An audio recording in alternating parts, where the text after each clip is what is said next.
So back with another pomegranate art puzzle. This one again from Darlene Kulig. I love her artwork. I don't always love it in puzzle form. The reason for that, so she uses a lot of, it looks kind of like an oil painting. I did not take art history, so I'm not actually sure. But it looks like an oil painting, and so it can be difficult to actually neatly separate out the pieces and figure out what's what. But at the same time, really beautiful artwork when it's done. And sometimes you luck out, and like this puzzle is slightly lucky in that there are some fairly distinctive color chunks. So what I'm doing as I'm starting to build is I pulled the white pieces that make up the sort of path into this house. The reason for that, I generally don't pull whites first because often it's hard to see against the table, it's hard to see against the back of the puzzle pieces.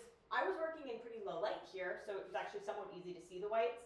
And the back of these pieces was the sort of light brown, which made it way easier to spot those white pieces.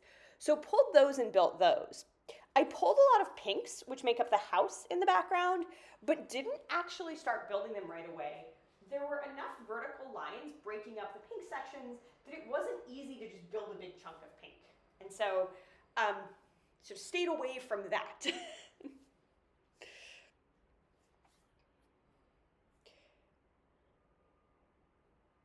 I'm very much in this puzzle, you know, I'm doing this for fun, not for time. And so I'm being pretty opportunistic and kind of like, hey, I see something, I'm just gonna try to build some of it. And so that's why I've actually got that bottom green border already. That green I thought was going to be really difficult because I thought it would be more similar to the other greens in the puzzle. It turned out to be fairly distinctive, and actually so fairly easy to pull and build.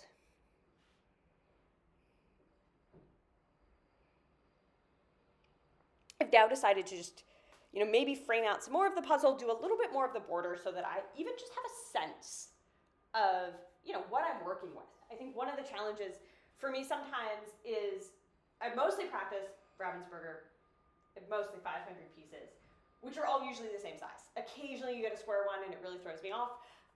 Generally you're dealing with the same size rectangle. So when I especially switch to Pomegranate, which Pomegranate tries to always replicate the proportions of the artwork. And so art is not known for being nice, like always the same shape and always the same and nicely formatted. That's why it's art. And so it means that I often end up doing the border first on pomegranate puzzles or doing the border early just so I know what I'm working with, because it's very easy otherwise to fall into the like, oh gosh, like what's there? What do I need to pull in? Blah, blah, blah.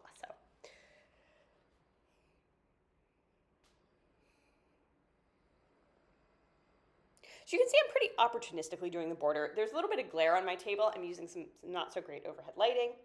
And because of that, it's really helpful to try to avoid doing any pieces that are going to be right under that overhead light.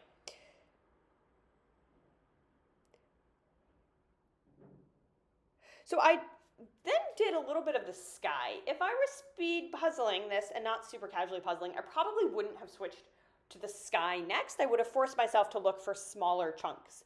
One of the like strategic mistakes that I frequently make is I look at something like the sky and I go, oh, this is gonna be so hard. What if I just knock it out now? And it slows you down, it slows your momentum down, and I find too, speed puzzling is really a mental sport. In that if you get stuck, it's really easy to lose focus and want to move on to something or just like start to let your mind wander as opposed to focusing on the puzzle. And you know, that combined with the sometimes I feel this like, well, if I just knock this section out, everything's gonna be great, does make it really hard sometimes to just be like, nope, I gotta sit down, I gotta do this boring part first.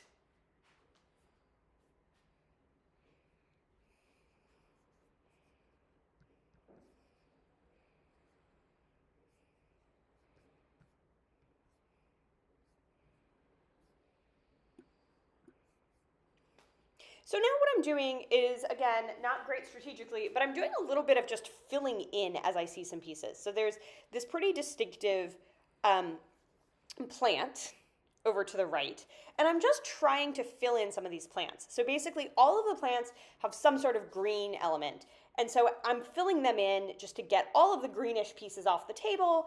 And then that should help me speed up with just sort of, it almost forces a sort.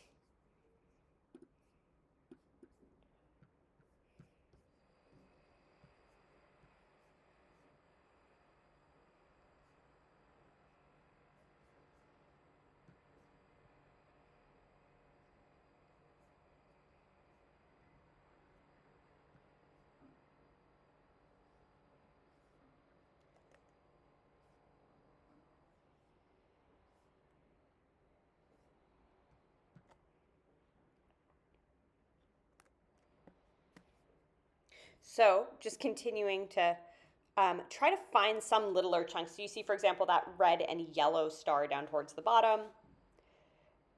But at this point, the colors are all starting to look pretty similar. I keep thinking as I watch that I have this open spot in the middle, but that is actually the white portion of the puzzle. The challenges of puzzling on a white table.